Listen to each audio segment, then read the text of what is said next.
C'est incroyable que le mur est toujours là.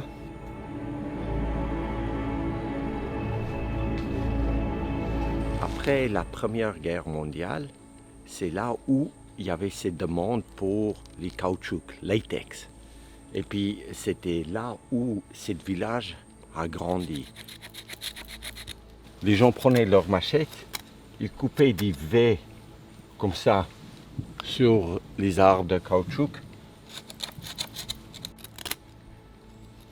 Et là maintenant, on va voir la caoutchouc qui sort, ou les latex qui sort.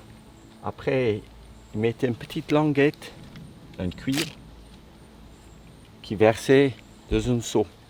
Et ça, ils laissaient couler pour 2-3 jours que cette seau est remplie. Et là, on voit bien maintenant comment cet arbre, tout naturellement, a commencé les caoutchoucs qui faisaient les pneus qu'on le connaît aujourd'hui et plein des articles qui est devenu essentiel de notre vie.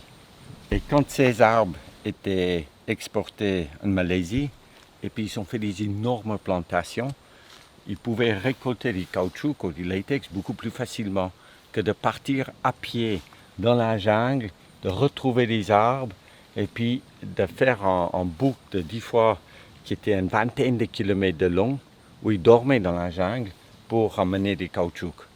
C'était juste pas possible pour les gens ici au Brésil de rester vivants.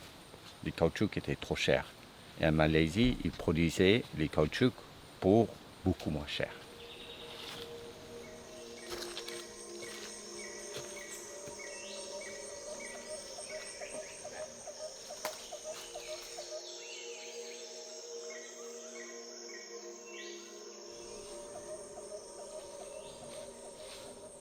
On voit quand même que les gens qui vivaient ici pendant l'époque des caoutchoucs étaient des gens fortunés.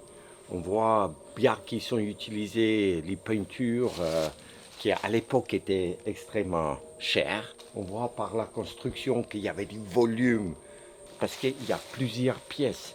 Et ces maisons qu'ils construisaient ici, et il fallait trouver les gens pour le construire.